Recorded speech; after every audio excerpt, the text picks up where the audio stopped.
খুব ভালো লাগে, খুব ভালো লাগে।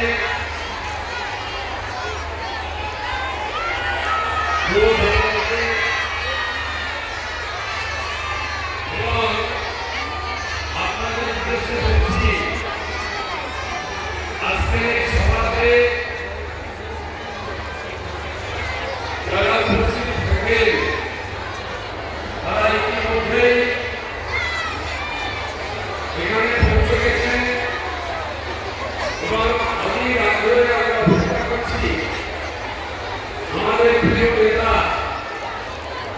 বিশ্বের বরিষ্ঠতম নেতা নরেন্দ্র মোদী হেলিকপ্টারের আওয়াজ শোনার জন্য।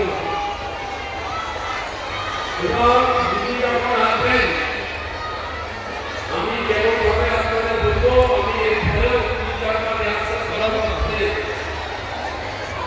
স্যারের সাথে দেখা হয়েছে, স্যারের সাথে দেখা হয়েছে।